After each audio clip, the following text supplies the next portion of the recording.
welcome to Arabesque. This week we are sending a message of love from London to the children of Syria and Iraq, a charity event organized by this initiative, which aimed to raise money for the young refugees of these tragically struck countries. The evening commenced with a firm challenge yet warm welcome from poet and presenter for the evening, مريم Mishtaoui, who told us about the group of artists joining together for this cause and their ambitions. We, the initiative, A Message of Love from London, we are a group of poets, musicians, artists, and academics standing together to help these children through continuous cultural events and experiences.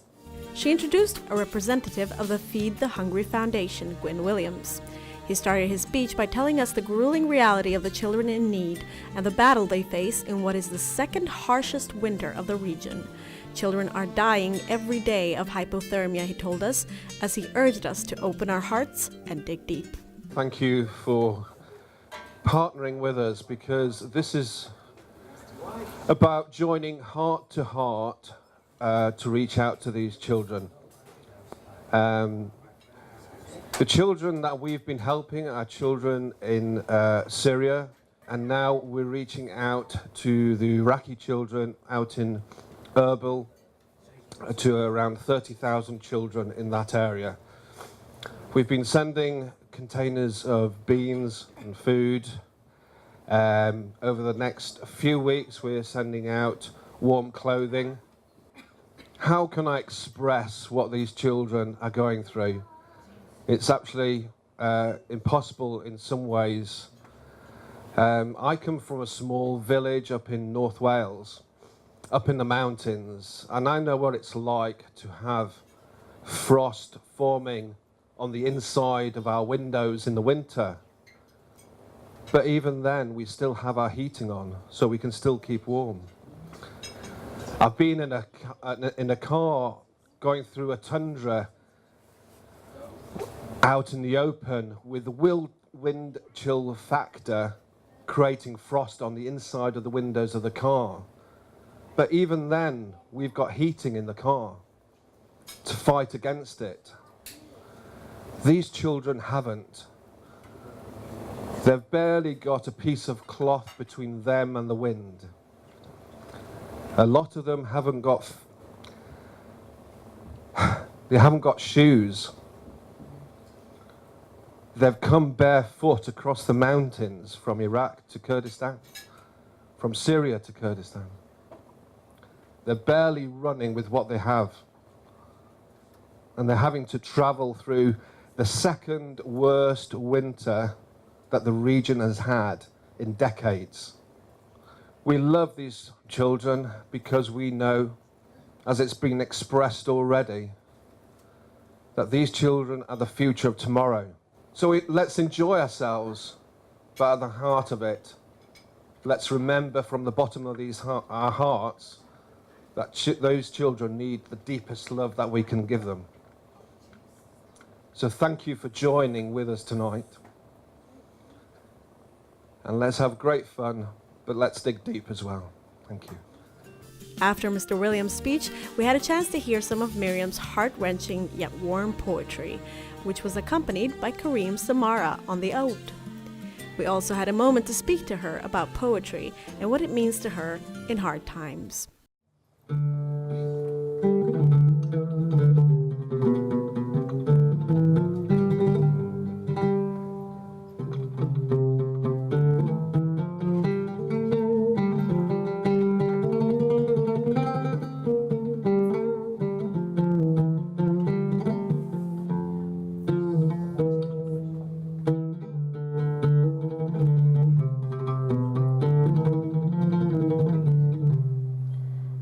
الحذاء الصغير. ها أنا أعانق حذاءك الصغير، فأمشي به خلف ذكراك. ها أنا أعانق حذاءك الصغير، فأمشي به خلف ذكراك. يأخذني إلى موسم الدفء والحنين، فأشعر بآلام المخاض من جديد، وأنتظر ولا تأتي الساعة، أنتظر يوما، شهرا، سنة، دهرا، وآلام الولادة تشتد والعمر يمر،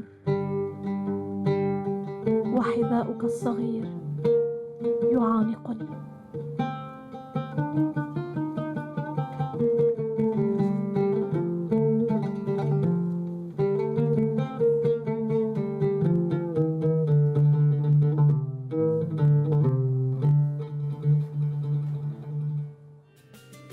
I remember that I was like a little girl when I wrote my first poem, and I think that poetry is my friend. That, like, you know, whenever I have sorrows, whenever I want to express my feeling, I just can, like, you know, hold my pen and write a poem that will help me to relax, to get my anger out, my sorrow out. Poetry is the language of love, and love is the language of humanity. So there is no one who cannot be touched by art, by love, by, you know. So this is one message. When you are talking about poetry, you're talking about music. It is one universal language. So I think it should have an impact if the person who's listening is opening his heart, of course. When you translate a poem, it's like, you know, having a new birth for this poem, but in a different language. So you take from the beauty of the new culture, so it's like, you know, it's an addition. And I think we have succeeded in the last few events that we did. Jake's translation was really took, like, you know, the appreciation of the audience, and they all liked it big time. هذه القصيدة أقدمها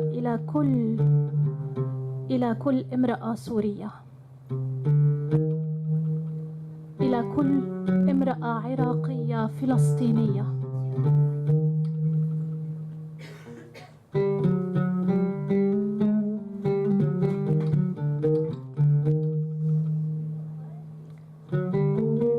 أنا امرأة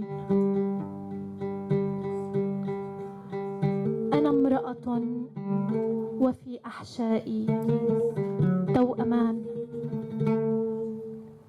أنا امرأة وفي أحشائي توأمان، حامل بهما في سنة الثالثة. سميتهما الوجع والجوع، إن أسقطت أحدهما يقتلني الآخر. كتب علي أن أسير بهما أبداً، متعثرة بالزمن،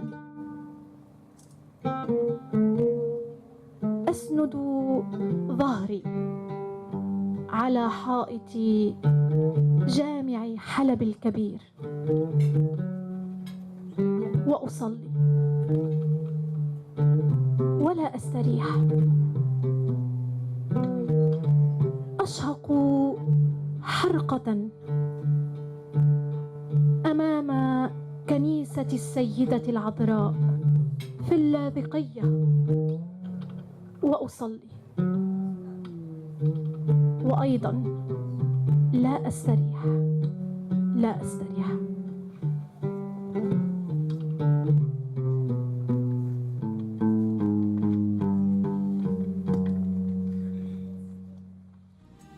Joining this evening was also calligraphy master Benam Igzer, who put up some of his work for auction and shared with us the history of calligraphy. بدأت I started learning Arabic calligraphy more than 20 years ago and opened my own school where I taught it in 1975. There are different styles of calligraphy, and the styles currently very popular are the different categories of Kufi calligraphy, along with the so-called soft calligraphy. These are styles that are still very much in use, while other types of calligraphy are used less and less, and there are less teachers in the world who teach them. When you start teaching calligraphy, you start with the most simple and get better before continuing with the complicated styles. Arabic calligraphy can face problems, as there are empty spaces in between the letters.